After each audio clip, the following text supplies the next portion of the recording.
गुरु इष्ट देवशास्त्र गुरु को नमस्कार करके आज रत्नकरण्य श्रावकाचार्य के 3 श्लोकों के माध्यम से सच्चे देवशास्त्र गुरु का ही स्वरूप, उनकी महिमा और उनसे हमारे प्रयोजन की सिद्धि इत्यादि अनेक बातों पर चर्चा करेंगे। तो प्रायः संसार में सभी लोग, जितने भी लोग हैं, जो भी हैं जीव, सारे दुखी हैं, सब दुखी हैं। और नित्य हर कार्य में, हर समय, हर सेकंड वो जीव क्या करता है? वो जीव सुखी होने का उपाय करता है। अगर वो जीव खाएगा, खेलेगा, पिएगा, कुछ भी करेगा, उसमें वो जीव एकमात्र सुखी होने का उपाय करेगा। कि कोई जीव कुछ कर लेगा, जैसे किसी ने कुछ गेम खेल लिया, उसको सुख प्राप्ति हो गई, किसी ने कुछ कर लिया, किसी ने कुछ कर लिया, उसको सुख प्राप्ति हो गई। पर क्या जो वो काम करता है उसमें वो विचार करता है कि ये सच्चा सुख है? और क्या उनमें वास्तविकता में सच्चा सुख है? तो नहीं, क्योंकि संसार में सच्चा सुख है ही नहीं। तो सच्चा सुख कहाँ पर है? तो सच्चा सुख तो आत्मा में है। हम सब सुनते हैं, हर दिन सुनते हैं कि सच्चा सुख कहाँ है, कि सच्चा सुख तो आत्मा में है। तो सच्चा सुख आत्मा में है, तो इसका देवशास्त्र गुरु से क्या संबंध? और वो भी सच्चे देवशास्त्र गुरु से क्या संबंध? तो कि संबंध है, बहुत बड़ा संबंध है। कैसे? कि जो सच्चे देवशास्त्र गुरु हैं, जो देवशास्त्र गुरु हैं, वो सुखी हो चुके। सुखी हो चुके मतलब कि वो अपनी आत्मा का आश्रय ले चुके, वो उन्होंने अपनी आत्मा को पहचान लिया, वो सुखी हो गए। अब हमें क्या करना है? तो हमें भी सुखी होना है। तो अब हम क्या करेंगे कि जो देवशास्त्र गुरु ने काम किए वो भी हम करेंगे। तो देवशास्त्र गुरु ने क्या काम किए, देवशास्त्र गुरु कैसे होते हैं और इनका स्वरूप क्या है, इसके बारे में विस्तार से चर्चा हम रत्नकरण्य श्रावकाचार्य ग्रंथ के श्लोकों के माध्यम से करते हैं। तो सबसे पहले तो हमने बालबोध भाग 1 में भी पढ़ा है कि देव शास्त्र गुरु, और बालबोध भाग 2 में भी देव पढ़े हैं हमने। कहाँ पर पढ़े हैं? 4 गति वाले पाठ में पढ़े हैं कि जो देव गति में जाता है वो देव बन जाता है। तो क्या ये ही वास्तविकता में देव है? कि ये ही सच्चे देव है? कि इन्हीं की बताई हुई वाणी शास्त्र है? कि इन्हीं की बातों को बताने वाले वो जो सच्चे गुरु हैं वो हैं? तो नहीं, वो तो सिर्फ नाम के देव हैं। तो नाम के देव है मतलब कि हाँ, वो सिर्फ नाम के ही देव हैं। सच्चे देवशास्त्र गुरु जो हैं वो हैं हमारे काम के। तो हमारे काम के जो हैं वो सच्चे देव हैं। अब उनका अगर हम स्वरूप देखें तो सबसे पहले अगर हमसे कोई पूछे कि भाई देव शास्त्र गुरु की परिभाषा बताओ या देव की परिभाषा बताओ, तो हम सीधा बोल देंगे कि भाई जो वीतरागी सर्वज्ञोपदेशी वो देव है। तो कि हाँ, यही वास्तविकता में परिभाषा है। सच्चे देवशास्त्र गुरु वो ही हैं। कौन? कि जो वीतरागी सर्वज्ञ और हितोपदेशी हैं। कैसे हैं ये, इनका क्या प्रमाण है, इस बात को कैसे सिद्ध करते हैं? तो इसको अपन रत्नकरण्य श्रावकाचार्य ग्रंथ के 5वें श्लोक के माध्यम से देखते हैं। तो सर्वप्रथम श्लोक पाठ करते हैं। आप्तेन्नो छिन्न दोषेण सर्वज्ञेनागमेशिना भवितव्यम नियोगेन नान्यताप्तता भवेत्। अब श्लोक का सामान्य अर्थ समझ करके इस श्लोक के विशेष अर्थ की ओर अपन चर्चा करेंगे। सबसे पहले क्या कहा यहां पर कि आप्तेन्नो छिन्न दोषेण, और अगर अपन इसका अन्वय करें तो वो ऐसा निकलेगा कि आप्त नियोगेन भवितव्यम, यानी क्या कि आप्त निश्चित रूप से ऐसा होना चाहिए। अब कैसा होना चाहिए तो वो आचार्य देव हमें अब बाकी के श्लोक में समझा रहे हैं। तो क्या बता रहे हैं कि आप्तेन्नो छिन्न दोषेण, उच्छिन्न दोषेण मतलब कि जिन्होंने दोषों को जड़ से उखाड़ फेंका हो। उच्छिन्न मतलब कि जड़ से नष्ट कर दिया हो। किनको? कि दोषेण, दोषों को। तो कि ऐसे आप्त जिन्होंने क्या किया कि जड़ से सारे दोषों को उठा करके फेंक दिया है, नष्ट कर दिया है। अब आगे सर्वज्ञेना गमेशिना, सर्वज्ञेना मतलब कि वो सर्वज्ञ हो गए हैं। अब और आगे देखें तो अब इसको अलग अलग करें तो आगम ईशिना होगा, यानी कि जो आगम का हमें उपदेश देते हो ऐसे। तो यहां पर क्या 3 क्वालिटी बता दी? वही 3 क्वालिटी बता दी जो हमें बचपन में पाठशाला में याद कराई जाती हैं। क्या? कि जो वीतरागी हो, जो सर्वज्ञ हो और जो हितोपदेशी हो। अब आप कहोगे कि यार यहां पे तो वीतरागी की तो चर्चा ही नहीं आई। वीतरागी कैसे कह दिया आपने? सर्वज्ञ का हमने मान लिया कि सर्वज्ञेना, और गमेशिना का भी आपने बता दिया कि भाई वो आगम की वाणी की चर्चा करते हैं। तो यहां वीतरागता की तो चर्चा ही नहीं आई। तो उन्होंने ये जो बताया ना कि उच्छिन्न दोषेण, यानी कि समस्त दोषों को नाश कर दिया है। अब समस्त दोषों को नाश कर दिया, इसमें वीतरागता कैसे आई? कि सबसे बड़े दोष क्या हैं? तो सबसे बड़े दोष हैं मोह, राग, द्वेष, मिथ्यात्व, अज्ञान। भाई जो भी जीव संसार में परिभ्रमण कर रहा है वो या तो मोह के वश होकर के परिभ्रमण कर रहा है, या राग के वश होकर के परिभ्रमण कर रहा है, या मिथ्यात्व के वश, अज्ञान के वश होकर के परिभ्रमण कर रहा है। और अज्ञान के वश होकर के यानी कि अपने स्वरूप को भूल करके परिभ्रमण कर रहा है। तो जो इन सबको पहचान लेगा, जो मोह का त्याग कर देगा, राग का त्याग कर देगा, द्वेष का त्याग कर देगा, वो क्या हो जाएगा? वो वीतरागी हो जाएगा। जो ऐसे सभी दोष, अब ऐसे सभी दोष में और कितने दोष हैं? तो सभी दोष में 18 दोष बताए हैं। इसी के अगले श्लोक में आचार्य देव ने क्या 18 दोष बताए हैं, और उसमें ऐसा लिखा है कि जो इन 18 दोष से रहित हैं वही वीतरागी हैं और वही सच्चे आप्त हैं। सच्चे आप्त मतलब कि वो ही सच्चे देव हैं। अब और श्लोक की चर्चा करें तो क्या, सबसे पहले हमने ये देख लिया कि भाई जो वीतरागी हो यानी जो निर्दोष हो, जो सर्वज्ञ हो, जो हितोपदेशी हो, वो आप्त है। ऐसा आप्त होना चाहिए, है ना। भवितव्यम नियोगे ना, निश्चित रूप से ऐसा आप्त होना चाहिए। अब और आगे क्या लिख रहे हैं? नान्यता आप्तता भवेत, कि इनके अलावा जो भी है ना वो आप्त नहीं है। वो कौन है? कि वो कुदेव है, वो सच्चे देव नहीं है। कौन सच्चे देव नहीं है? कि जो वीतरागता, सर्वज्ञता, हितोपदेशिता से सहित है वो तो सच्चे देव है, पर इनसे जो रहित हैं वो सच्चे देव नहीं है, वो कुदेव है। अब ऐसे सच्चे देव जो इनको ये बता रहे हैं, अब अगर हम इनको एक बार के लिए हम सोचें कि इनके ये जो गुण हैं, क्या ये सिर्फ 3 ही है? क्या सच्चे देव में सिर्फ 3 ही गुण है कि भाई जिनमें निर्दोषता है, जिनमें सर्वज्ञता है, जिनमें हितोपदेशिता, वो ही है? क्या सिर्फ इतनी सी बात है? क्या इतने ही गुण हैं क्या सिर्फ सच्चे देव में? तो नहीं, सच्चे देव में कितने गुण हैं इसकी महिमा हमें कब पता चलती है? जैसे कि हम भक्तामृत स्तोत्र की चर्चा करें, और भी अनेकों स्तोत्र हैं, कल्याण मंदिर स्तोत्र इत्यादि। अगर इन श्लोकों में हम देखें, इनके श्लोकों में हम देखें तो यहां आचार्य देव क्या कहते हैं कि मैं तो अल्प बुद्धि हूं, मैं तो मंद बुद्धि बच्चा हूं। जैसे मंद बुद्धि बच्चा होता है ना, वो क्या पानी में छप छप करके ऐसा करता है कि मैंने चांद ले लिया, चांद हाथ में ले लिया, ये चांद है, ये मेरे पास चांद आ गया। तो ऐसा जो वो मूर्खता करता है ना, तो मैं आपके अनंत दोषों को लिख करके, आपके अनंत दोषों का वर्णन, गुणों का वर्णन कर करके क्या कर रहा हूं? ये ऐसी मूर्खतापूर्ण हरकत कर रहा हूं। और जैसे कि कोई समुद्र है, अब आप किसी भी समुद्र को लीटर में गिन सकते हो क्या? कि भाई जो भी ये समुद्र है वो कितना 1000 लीटर में है, 2000 लीटर में है, 1 लाख लीटर में, ऐसा अपन गिन सकते हैं? तो जैसे अपन समुद्र को नहीं गिन सकते लीटर में, वैसे ही अपन किन को नहीं गिन सकते?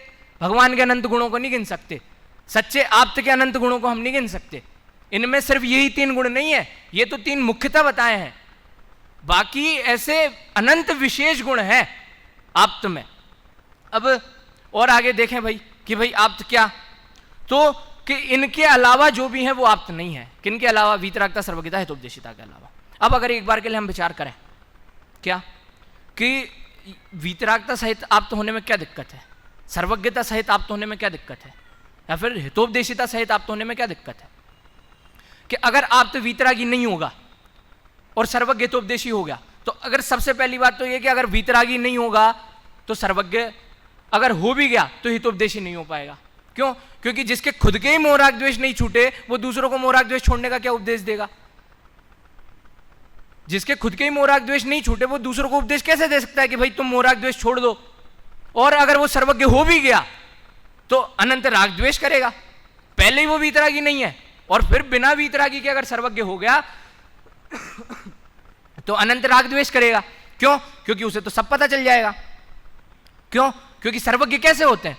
सर्वज्ञ 3 लोक, 3 काल, सभी उनकी सारी पर्यायों को, सब द्रव्य की सारी पर्यायों को एक साथ प्रत्यक्षवत एक समय में जान लेते हैं। अब अगर कोई वीतरागी नहीं है पर सर्वज्ञ है, तो वो कि उसने मेरे से कल ये कहा था, आज ये कहा है, कल ये कहेगा, तीनों का एक साथ ही मिलकर मैं उसको चाटा मार देता हूं। ऐसा वो करेगा, ऐसे विकल्प करेगा, ऐसे राग द्वेष करेगा। यानी कि अगर कोई वीतरागी ना हो और फिर अगर सर्वज्ञ हो तो वो भी सच्चा आप्त नहीं है। अब क्या अगर कोई वीतरागी हो पर सर्वज्ञ नहीं हो, और सर्वज्ञ नहीं होगा तो भी हितोपदेशी नहीं हो सकता। कैसे? कि सर्वज्ञ नहीं होगा तो सब कुछ नहीं जान पाएगा। अब सब कुछ नहीं जान पाएगा तो फिर क्या नहीं कर पाएगा? जो सच्ची वस्तुएं हैं, जो सारी वस्तुएं हैं, उनका निरूपण नहीं कर पाएगा। और वीतरागता तो उसमें कितनी ही हो, पर अगर सर्वज्ञता नहीं होगी तो फिर वो वापस से वो अपने विकल्पों में उलझ जाएगा। और अकेली वीतरागता भी तो कोई कार्यकारी नहीं है ना। तो ऐसे यहां कह रहे हैं कि जो वीतरागता, सर्वज्ञता और हितोपदेशिता सहित है, वे ही वास्तविकता में आप्त हैं। अब क्या कि इन आप्त को हम क्यों जाने? हम ये जो आप्त को जानने से हमारा क्या प्रयोजन सिद्ध हो रहा है? क्योंकि आपने तो शुरू में कह दिया कि क्या आत्मा का हित कहां पर है, मोक्ष कैसे मिलेगा या हमारा कल्याण कैसे होगा? तो आत्मा से होगा, हमारी आत्मा में हमारा हित है। तो फिर इनको हम क्यों जाने? क्यों? क्योंकि ये वीतरागी, सर्वज्ञ, हितोपदेशी कैसे हुए, कब हुए? कि जब इन्होंने अपनी आत्मा को जान लिया, जब ये अपनी आत्मा में लीन हो गए, तब जाकर के ये वीतरागी हुए, सर्वज्ञ हुए और हितोपदेशी हुए। इसलिए क्या कि इसलिए हमारे लिए ये प्रयोजनवान है, इसलिए हम इनको नमस्कार कर रहे हैं। हम बिना फालतू किसी को भी नमस्कार नहीं कर रहे कि भाई ठीक है आज आप्त की बारी है, आज इनको कर देते हैं, कल उधर दूसरे मंदिर में जाके उनको कर देंगे, कि नहीं, हम सिर्फ आप्त को करते हैं। और कैसे आप्त को करते हैं? कि जो वीतरागी, सर्वज्ञ और हितोपदेशी हो, ऐसे ही आप्त को हम नमस्कार करते हैं। ये तो देवों का स्वरूप। अब कि देवों के तो और भी बहुत सारे, मतलब और भी बहुत सारे हम संप्रदायों की बात करें, बहुत सारे अनेक समाज देखें, अनेक मंदिर देखें, तो उनकी भी तो अनेक अनेक जो रीतियां हैं, अनेक उनमें अतिशय हैं। तो क्या वो आप तो नहीं है? कि नहीं, आचार्य समंतभद्र ने कहा ना देवागम स्तोत्र में, क्या कि देवागम न भूयान चामरादि विभूतया माया वित्स्वपि दृश्यन्ते ना तस्त्वम असिनो महान। क्या कि आप हमारे लिए महान इसलिए नहीं हो कि आप छत्र चामर भामंडल आदि से युक्त हो, आपके इतने आपकी सेवा कर रहे हैं, इंद्रादि का आपकी सेवा कर रहे हैं, आप इसलिए हमारे लिए महान नहीं हो। आप हमारे लिए महान क्यों हो? क्योंकि आप में ये 3 विशेष गुण हैं। अब इन 3 विशेष गुणों की और विस्तार से अगर हम चर्चा करें तो क्या वीतरागता, सबसे पहले हम वीतरागता को देखें। वीतरागता क्या कि जिनका मोह भी बीत गया, जिनका राग भी बीत गया, जिनका द्वेष भी बीत गया। अब कि आप तो यहाँ वीतरागता की कह रहे हो, और वीतरागता का शब्द से अर्थ देखें तो भाई जिनका राग बीत गया। तो द्वेष पता किसे होता है? द्वेष भी उसी व्यक्ति को होता है जिसे राग होता है। क्यों? क्योंकि जैसे किसी को किसी व्यक्ति से राग हो गया, किसी वस्तु से राग हो गया, तो उसे क्या होने लगेगा? बाकी वस्तु, बाकी व्यक्तियों से द्वेष होने लगेगा। इसलिए जहां राग होता है वहीं द्वेष होता है। तो अगर राग भी नहीं होगा तो द्वेष भी नहीं होगा, और राग द्वेष मोह नहीं होंगे तो वीतरागता दशा प्रकट हो जाएगी। वीतरागता दशा प्रकट हो जाएगी तो हमें सर्वज्ञता दशा प्रकट हो जाएगी। क्यों? क्योंकि अगर हमें हम हर जगह से ही हम हट जाएंगे तो फिर हम कहाँ जाएंगे? फिर हम हमारी आत्मा की ओर ही तो जाएंगे। भाई हमारे पास कहीं और जाने का, हम कहीं राग नहीं करेंगे, किसी भी पर वस्तु में राग नहीं करेंगे, शरीर में राग नहीं करेंगे, बाह्य संयोगों में राग नहीं करेंगे, तो हम क्या करेंगे? हम फिर अपने में जाएंगे, अपनी आत्मा का स्वरूप चिंतन करेंगे। इस प्रकार यहाँ पर क्या, अभी अपन और वीतरागता की चर्चा करें तो वीतरागता में और 18 दोष भी बताए। 18 दोषों का भी जो श्लोक है वो आचार्य देव ने अगले ही छंद में दिया।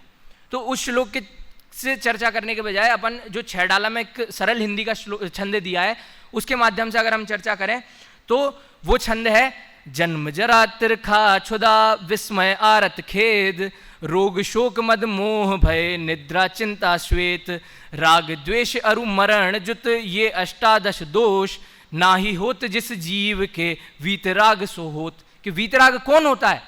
कि ना ही होते जिस जीव के, क्या नहीं होते? कि ये 18 दोष, कि ये 18 दोष जिनके नहीं होते वो सच्चा में, वो वास्तविकता में आप्त है। अब कैसे? कि जन्म जरा, कि न जन्म का भय, न मरण का भय, न जन्म ऐसा कोई दोष उनके होता है, वो वीतरागी होते हैं। और ना जिनको मरण होता है, ना जिनका मरण होता है। क्यों? क्योंकि एक बार सिद्ध दिशा में चले गए, सिद्ध शिला में चले गए तो हमारा मरण नहीं होगा, हम अनंत काल तक फिर अपनी आत्मा में लीन रहेंगे। और कि जिनको विस्मय, जिनको आश्चर्यचकित वाले, ऐसा कि जैसे हमारे सामने कोई एक्सीडेंट हो जाए तो हम कितने एकदम आश्चर्यचकित हो जाते हैं कि ऐसा हो गया, हमने तो कभी सोचा भी नहीं था ये ऐसा हो जाएगा। और जिनको कोई रोग नहीं होता, जिनको कोई शोक नहीं होता, जिनको कोई मद नहीं होता, 8 प्रकार के मदों में से कोई मद नहीं होता, ना उनको रूप मद, ना धन का मद, ना बल का मद, कोई रूप नहीं होता, कोई मद नहीं होता उन्हें। और ना उनको निद्रा आती है, हमें तो हमें थोड़ी थोड़ी देर में निद्रा आ जाती है। तो ऐसे वो सारे दोषों से रहित होते हैं, वो आप्त होते हैं। और वो आप्त वीतरागता, मतलब ऐसा बता रहे हैं कि जिनके ये 18 दोष नहीं होते, 18 दोष नहीं होते, वो वास्तविकता में कौन है? वो वीतरागी है।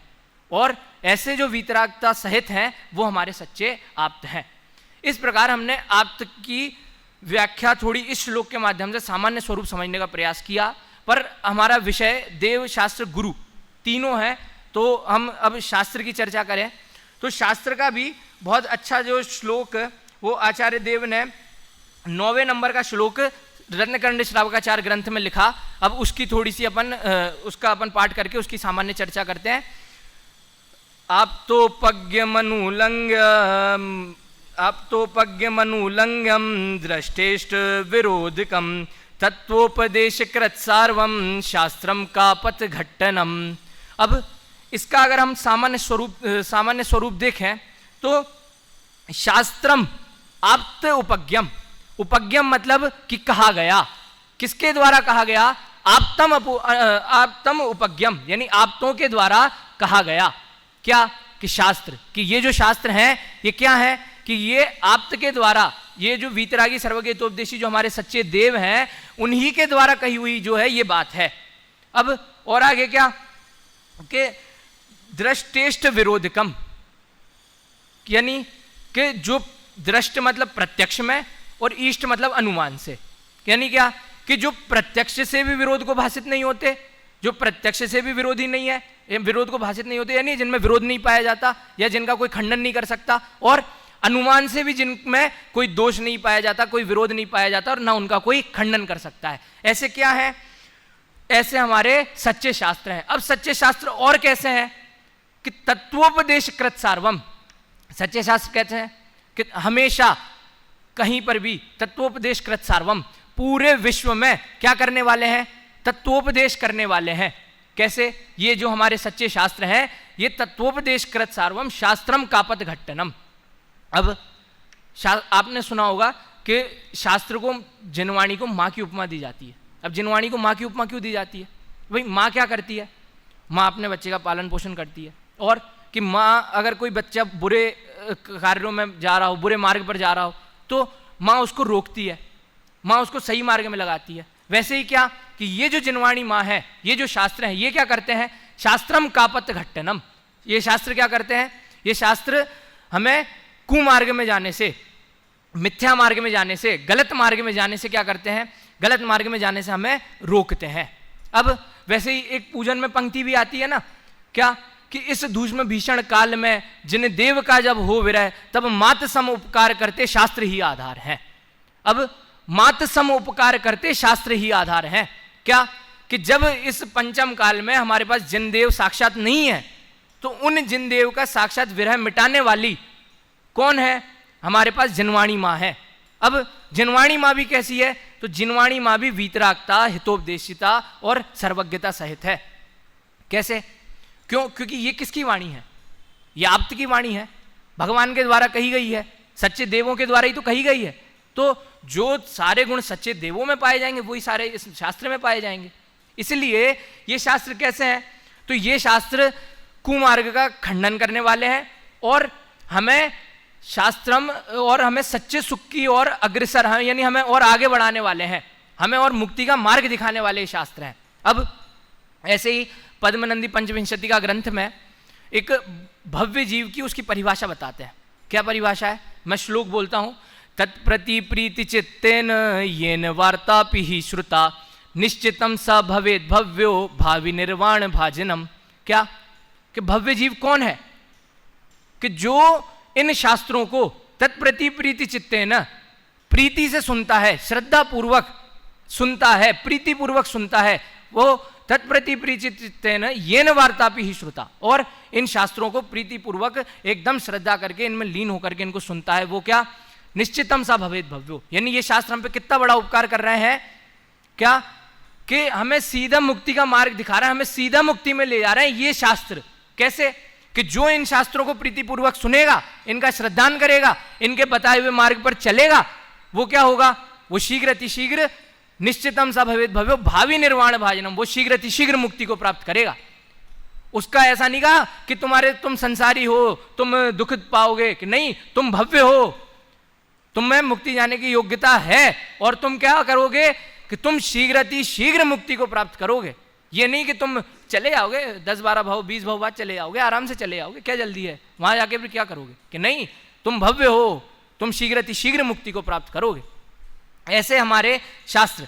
अब इन शास्त्र में भी क्या अनेक प्रकार से वर्णन आता है, जैसे कि अनेक नयों से वर्णन आता है, अनेकांतमयी वर्णन जिसे हम कहते हैं, स्यादवाद का वर्णन होता है, अनेकों नयों से एक ही बात को, अनेकों दृष्टिकोण से एक ही बात को स्पष्ट किया जाता है। तो ऐसे जो है हमारे शास्त्र हैं, वीतराग सच्चे शास्त्र हैं, ये ही क्या कि ये ही हमारे लिए हितकारी हैं।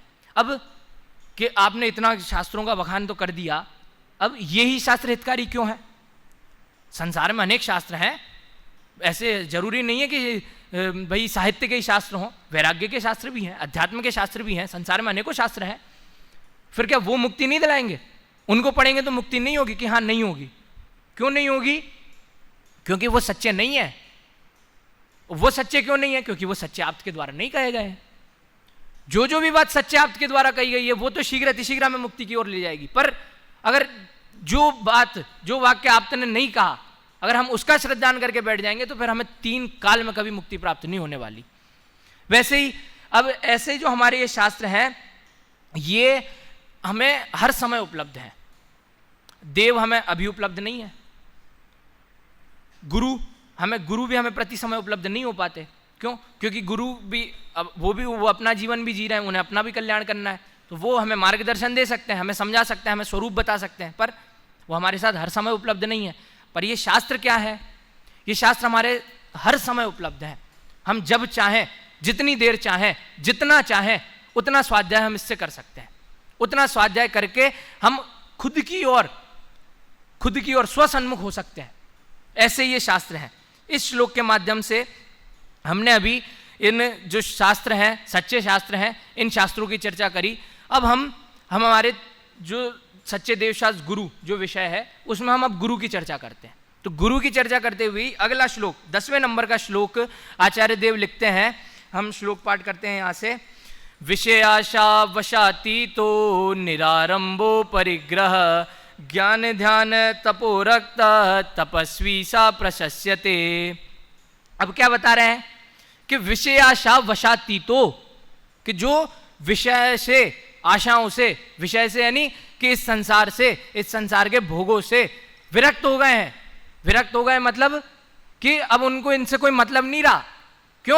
क्यों मतलब नहीं रहा? क्योंकि उन्हें ये पता लग गया कि ये सच्चा सुख नहीं है, इनमें सच्चा सुख नहीं है। क्योंकि ये तो अनादिकाल से भोगते आ रहे हैं, इनकी तो चर्चा हम अनादिकाल से सुनते आ रहे हैं, इनको प्राप्त करना भी कठिन नहीं है। क्योंकि ये जो हमें बाह्य संयोग है, ये तो हमें वैसे ही मिल जाएंगे हमारे थोड़े बहुत पुण्य के उदय से। तो जो ऐसे कैसे कि विषय आशा, जिनके बिल्कुल ही विरक्ति हो गई हो, जिनके विषय कषाय का बिल्कुल त्याग हो गया हो, आशा यानी इच्छा, कि जिनकी इच्छाओं का त्याग हो गया हो। इच्छाओं का त्याग मतलब कि जिन्हें अब कोई इच्छा नहीं रही, उन्हें आहार मिले तो भी ठीक है, नहीं मिले तो भी ठीक है, उनको कोई इच्छा नहीं है।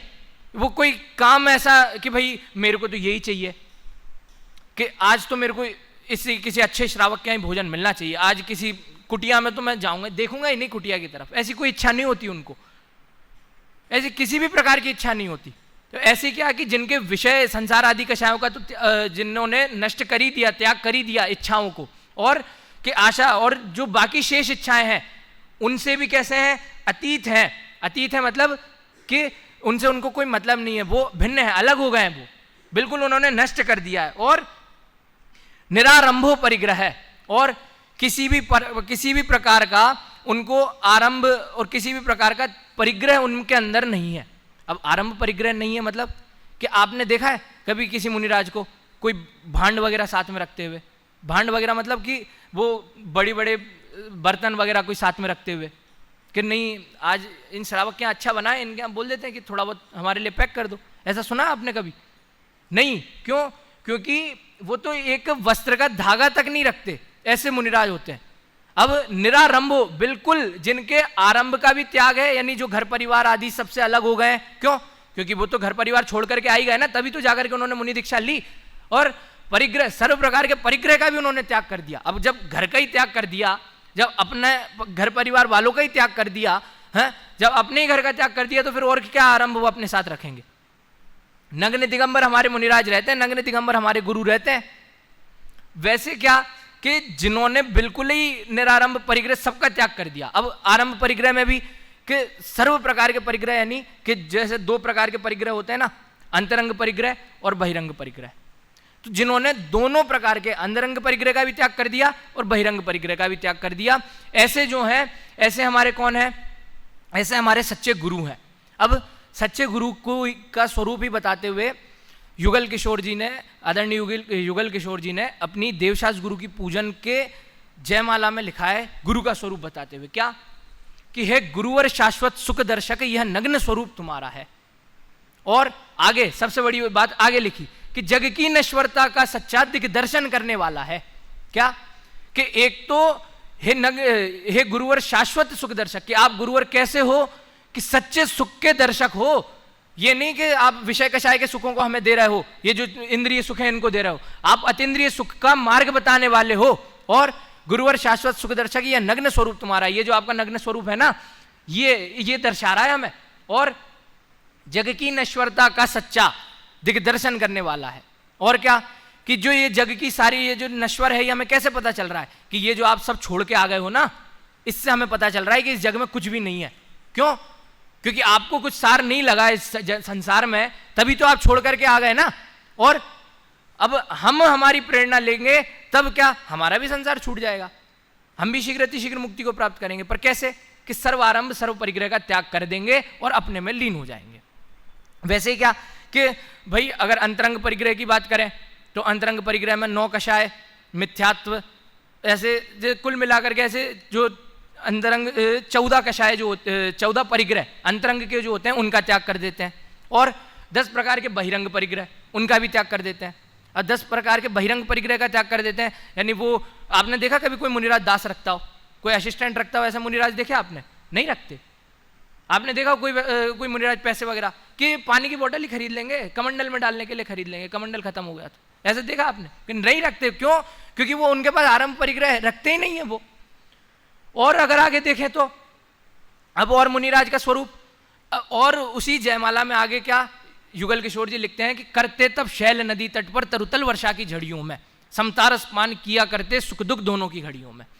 अब करते तब शैल नदी तट पर, क्या कि ये जो कैसे गुरु हमारे कैसे हैं कि ये तब करते रहते हैं। कहां पर? कि ये नदियों के समीप बैठ करके तब करते रहेंगे, पहाड़ पर तब करते रहेंगे, हाँ, या फिर कहीं ये कहीं पे तब करने बैठे, वहां पर कोई बरसात वगैरह आ गई या कोई बहुत ज्यादा गर्मी पड़ रही है, बहुत ज्यादा ठंड पड़ रही है, ऐसी किसी भी ऋतु में कहीं पर भी कुछ भी ऐसे जो तब कर रहे हैं वो क्या करते तब शैल नदी तट पर सुख दुख दोनों की घड़ियों में समता स्मान किया करते सुख दुख दोनों की घड़ियों में। यानी कि उनको इससे बाह्य संयोगों से कोई मतलब नहीं है कि उनके अंदर क्या हो रहा है, मतलब बाहर क्या हो रहा है, उनको उससे कोई मतलब नहीं है कि बारिश आ रही है, ठंड गिर रही है, ठंड हो रही है, बर्फ गिर रही है, उनको कोई मतलब नहीं। वो क्या करेंगे?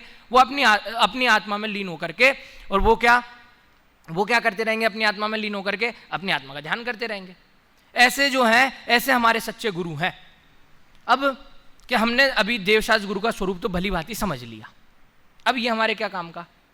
क्यों समझे हैं? जब हमने अभी जो समझा तो अब क्यों? तो ये जो सच्चे देवशास गुरु हैं ये हमारे लिए इसलिए कार्यकारी हैं क्योंकि ये ही हमारे सच्चे हितोपदेशक हैं। सबसे पहली बात तो कि हमें हित का उपदेश भी दे रहे हैं, और कैसा हित का उपदेश दे रहे हैं कि हमें अपनी ओर ही सन्मुख होने का उपदेश दे रहे हैं। कैसे? अब इसको एक अगर अपन उदाहरण के माध्यम से देखें तो सच्चे देवशास गुरु हमारे लिए क्या काम करते हैं, इस एक उदाहरण के माध्यम से इसको समझते हैं।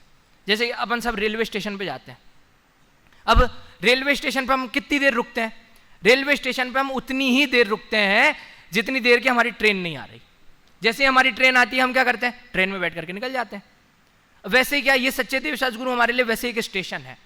क्या कि जब तक हम हमारी आत्मा का हमें स्वरूप नहीं पता, जब तक हमें हमारी आत्मा की ओर जाने का मार्ग नहीं पता, उस मार्ग को बताने के लिए ये कैसे है? ये स्टेशन जैसे है। हम जब तक ट्रेन नहीं आती तब तक हम रुके रहते हैं। वैसे ही क्या कि जब तक हमें हमारे स्वरूप का भान नहीं हो रहा तब तक हम इनके पास रुकेंगे, इनके पास समझेंगे, इनके गुणों की महिमा करेंगे, इनके गुणों का अनुवाद करेंगे, इनकी स्तुति करेंगे। और जब हमें ये पता लग जाएगा क्या कि वास्तविक सुख तो हमारी आत्मा में है, इनकी भी पूजा भक्ति इत्यादि करने से नहीं है, तब जाकर के फिर क्या होगा?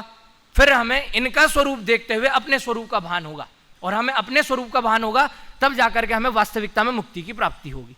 तो इस प्रकार अभी हमने सच्चे देवशास्त्र गुरु का सच्चा स्वरूप समझा। अब इसी सच्चे देवशास्त्र गुरु के सच्चे स्वरूप को समझ करके हम अपनी ओर सन्मुख होकर के अपनी आत्मा का कल्याण करें और शीघ्र अतिशीघ्र मुक्ति की प्राप्ति करें। इसी मंगल भावना से अभी की बात को विराम दें।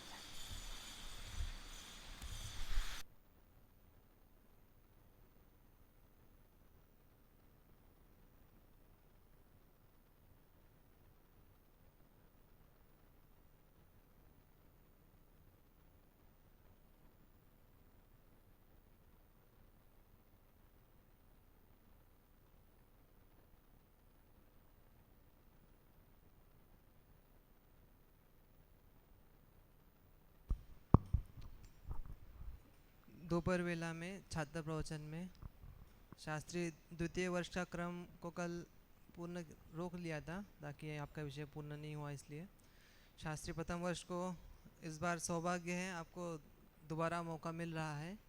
उसके अंतर्गत आज आदि जैन झालावाड़ अपना देवशास्त्र गुरु विषय पर प्रवचन कर रहे थे। आत्मविश्वास और शैली वगैरह जो जिन कुमार जी ने पहले जैसे नोट की थी वो तो सब ठीक है, और सुधार वगैरह क्या चाहिए विषय के संबंध में मैं कुछ बात करना चाहूँगा, क्योंकि शैली वगैरह बात तो हो चुकी है, उसमें आप सुधार तो कर ही रहे हो, आगे भी सुधार करते रहोगे। आपने देवशास्त्र गुरु विषय लिया तो देवशास्त्र गुरु का संबंध आपने सुखी होने से जोड़ा है। सुखी होने से तो अध्यात्म में जोड़ा जाता है, और वो भी बहुत लिमिटेड। अध्यात्म में तो केवल उन्होंने अपने आत्मा से मतलब रखा, आप भी अपने आत्मा से मतलब रखो, इतना होता है। ऐसे देखा जाए देवशास्त्र गुरु जो संबंध आता है वह पूज्यपना, भक्ति भाव आदि को लेकर के ही आता है, और उसी को मुख्य करके आप भूमिका बनाते तो और आपकी रोचक होती। उसके बाद थोड़ा सा भूमिका में ही सुखी, जब आपने कहा कि देवशास्त्र गुरु सुखी है, देवशास्त्र गुरु सुखी है और इनके जैसा हमें सुखी बनना है, ऐसा भूमिका में उल्लेख किया। देव तो समझ में आता है कि सुखी है, शास्त्र सुखी कहाँ है, गुरु पूर्ण सुखी कहाँ है? तो ये थोड़ा सा आपको विभाजन करना चाहिए था कि शास्त्र है, शास्त्र में सुख का मार्ग बताया गया है और वो देव के द्वारा बताया हुआ है। गुरु है वह एक देश सुखी है, तो इस तरह से आपको बताना चाहिए था। ऐसे हम भी सुखी कैसे बने, तो इनके शरण में आकर के वहाँ नमोकार मंत्र जो चत्तारी दंडक पाठ आती है कि अरंते सिद्धे शरणम पवज्जामि, जो भी शरणम पवज्जामि, तो वो बात यहाँ पर उठा सकते थे। इसके बाद जब देव का वर्णन चालू किया आपने, तो देव का वर्णन मैं चाहता, मतलब आपको कोशिश करनी चाहिए थी। बालबोध और वितरा विज्ञान पाठमाला है, या आपके जितने भी पूजन हैं, इन पूजनों में बहुत विस्तार से ही देवशास्त्र गुरु का स्वरूप दिया है। अब पूरा वर्णन तो नहीं हो सकता है, आपको संक्षेप में करना चाहिए था। तो संक्षेप में किन बिंदुओं को आधार रख करके आप प्रवचन कर सकते थे, या देव का स्वरूप बताना है तो कौन सी बातें मुख्य कर सकते थे। तो हमें विषय का निर्णय भी करना आना चाहिए कि कौन सी बात से उनका स्वरूप जल्दी स्पष्ट हो सकता है, उसके लिए ज़्यादा विस्तार नहीं करना पड़े, उन बातों का, उन वाक्यों का निर्णय भी हमें करना पड़ता है। आप वितरा विज्ञान पाठमाला देखेंगे जिसमें देवशास्त्र गुरु वाला पाठ है, आप वो देखो एक बार, उसमें बराबर पॉइंट बाय पॉइंट वहाँ पर देव का, शास्त्र का और गुरु का स्वरूप समझाया। उस पॉइंट को आधार बनाते हुए अन्य ग्रंथ के आधार देते, और जो आपको पूजन पंक्तियाँ वगैरह बोलनी है उदाहरण के स्वरूप बोलते, तो बहुत अच्छा स्पष्ट हो जाता। हाँ, एक और देवशास्त्र गुरु को आप स्पष्ट कर रहे हैं तो उसके पहले भूमिका के बाद थोड़ा सा ये भी स्पष्ट कर देते कि जो अपने जैन धर्म में पूज्य पद होते हैं तो कौन कौन से होते हैं, थोड़ा सा उनका उल्लेख करते हुए हम देवशास्त्र गुरु में उन सबको समेटते हैं, और समेटते हुए फिर अब देव का क्या स्वरूप है, गुरु का क्या स्वरूप है, शास्त्र का क्या स्वरूप है, इसकी चर्चा करते हैं। तो आपको इन बातों का भी थोड़ा सा उल्लेख करना चाहिए था। चूँकि आपने भूमिका बनाई थी सुखी हो, तो उसमें थोड़ी पॉसिबिलिटी भी नहीं थी इसकी, लेकिन करते तो थोड़ा सा अन्य विषयों का ज्ञान भी उनको हो जाता। देव के 3 विशेषण होते हैं, वीतरागता, सर्वज्ञता और हितोपदेशीपना। आपको सर्वप्रथम इनकी परिभाषा बता देनी चाहिए थी, और परिभाषा जो सबसे सरल परिभाषा होती है वो सबसे सरल परिभाषा पहले बता करके और उसमें विशेष परिभाषाएं क्या हो सकती है उसको स्पष्ट करते हुए एक एक की परिभाषा स्पष्ट करनी चाहिए थी। और जब इन 3 गुणों की जब बात करें तब वो एक चाटे वाला भी उदाहरण दिया था, वो उदाहरण भी थोड़ा उचित नहीं था कि द्वित्रागता, सर्वज्ञता, हेतुपदेशीपना और तीनों को फिर एक साथ लगाओ, तो ये ऐसी भाषा वगैरह एक प्रयोग आपको नहीं करने चाहिए थे। वितरागता, सर्वज्ञता और वितरागता का तो आपने स्पष्ट कर दिया था। उसमें 18 दोष वाला जो छंद है छड़ाला में कहाँ पर लिखा है? सारांश में लिखा है, परिशिष्ट में लिखा है ना? तो वो उल्लेख आपको करना चाहिए, नहीं तो कुछ होंगे जो छड़ाला का नाम पहली बार सुन रहे होंगे, वो तो छड़ाला में ढूंढते फिरेंगे कहाँ पर है छंद। तो ऐसा नहीं, छड़ाला के परिशिष्ट में बताया गया है या फिर जहाँ से भी आपने पढ़ा है वो आपको बताना चाहिए। वो छंद है इष्ट छत्तीसी नाम से है, जिसमें 5 परमेष्टि के मूल गुणों की चर्चा जिसमें की गई है। ऐसा एक इष्ट छत्तीसी नाम से ग्रंथ है, उसमें इनका उल्लेख किया हुआ है। ये छंद उसमें उद्धृत मिलता है, ये सभी नोट करके रख ले हुए अपने पास। हितोपदेशी की चर्चा नहीं आई है, हितोपदेशी से तो सुखी होने का मार्ग हमें मिलता है, और इस गुण की अधिक मुख्यता आपके प्रवचन में होने चाहिए थी जब देव का स्वरूप बता रहे थे। और इसके लिए चाहो तो आप उदाहरण वो भी दे सकते थे कि सिद्ध बड़े हैं, अरिहंत अभी उनसे छोटे हैं, फिर भी अरिहंतों को पहले नमस्कार कर रहे हैं, तो हितोपदेशी के पने के कारण ही कर रहे हैं। ये थोड़ा सा उल्लेख आप उसमें और अधिक कर सकते थे। थोड़ा सा मैं और बताना चाहूँगा, शास्त्र की जब आपने चर्चा की तो जो छंद का उच्चारण किया वो छंद का उच्चारण थोड़ा सा गलत हो गया, उसे आप सुधार लेवे। म दृष्टेष्ट विरोधकम, ठीक है, तो आप वो उसको सुधार लेवे। उसके बाद शास्त्र में भी आपने इसी प्रकार की हड़बड़ी कर दी। शास्त्र कैसे होते हैं? वीतरागता, हितोपदेशिता, सर्वज्ञता से सहित होते हैं, ऐसा आपने बताया। शास्त्र में सर्वज्ञता कहाँ होती है? सर्वज्ञ के द्वारा बताई हुई होती है, ऐसी बातें आपको बतानी चाहिए थी। इस तरह से और भी शास्त्र की अन्य विशेषताएं होती हैं, वो भी आपको बतानी चाहिए थी। उसके बाद शास्त्र के संबंध में शास्त्र अपना कल्याण करता है, सुख विस्तार वे को, तो सुख कैसे विस्तार होता है, फिर उसमें आपने भव्य की परिभाषा दी। तो जो छंद आपने बोला उसमें भव्य का स्वरूप नहीं बताया गया है। भव्य होगा, वो जीव भव्य होगा, और उसमें भी कोई ज़रूरी नहीं है कि देव के द्वारा बताई हुई वाणी है उनको पढ़ेंगे तो भव्य होगा। उसके पहले वाला छंद भी पढ़ना चाहिए। उसमें केवल इतना प्रयोग किया है तत्प्रति, किसके प्रति, तो उसके लिए उसके पहले वाले छंद भी पढ़ना आवश्यक है, तब जाके उसका स्वरूप स्पष्ट होगा। ऐसे वो छंदे हम कहीं भी लगा देते हैं, तत्प्रीति, प्रीति चित्तेन, और किसके प्रति भी हो सकती है, तो इसलिए वो भव्य की परिभाषा भी नहीं थी, इसका ध्यान रखें। उसके बाद दोनों में, देव और शास्त्र दोनों में जो आपने स्वरूप बताया, मूल जो बिंदु होते हैं जिसके माध्यम से तुरंत ही स्वरूप समझ में आ जाए, उसकी थोड़ी कमी रही, उसमें आप सुधार कर देते हैं। गुरु का भी स्वरूप आपने बताया, उसमें जो स्पष्ट मुख्यता से उनकी बातें होती हैं, वो बातें आपको पहले स्पष्ट कर देनी चाहिए थी। फिर उसके बाद वैसे श्लोक के माध्यम से थोड़ी बहुत करने की कोशिश की थी, और उदाहरण के लिए स्वरूप जो स्पष्ट किया उसको उदाहरण के लिए आप पूजन की पंक्तियाँ वगैरह बोलते हैं, आप पूजन की पंक्तियों के माध्यम से स्वरूप स्पष्ट करना चाहते थे, जो थोड़ा सा विस्तार को प्राप्त होता है। ये माइक बंद कर देवे अभी, ठीक। जो स्वरूप स्पष्ट होता है ना, पूजन की पंक्तियों के माध्यम से जो अपन ने स्वरूप स्पष्ट किया, वो उदाहरण के रूप में पंक्तियाँ बोल दो तो जल्दी स्पष्ट हो जाएगा। पंक्तियों के माध्यम से स्वरूप इतना जल्दी स्पष्ट नहीं होता है, इसका सभी ध्यान रखें। और उसके बाद अंत में जो उपसंहार आपको करना था कि देव शास्त्र गुरु का स्वरूप तो समझ लिया, इनसे क्या, तो इनसे क्या वगैरह जो शब्द है, क्या शब्द का भी बहुत बार रिपीटेशन हुआ है, उसको भी बराबर योजित करें, और लिमिटेड जहाँ पर आवश्यक लगता है वहीं पर करें। और लास्ट में जो क्या शब्द है, इनसे क्या शब्द का प्रयोग किया, उस जगह इनसे प्रयोजन, मूल ऐसे शब्दों का प्रयोग करें। इस तरह से भाषा भी आपको सुधारना पड़ेगी। और पहले प्रयोजन आपका स्पष्ट होना चाहिए था पूरा, प्रयोजन पूरा स्पष्ट करते और फिर उसके बाद जो आपको उदाहरण देना था उदाहरण देते, ये बातें ध्यान रखते।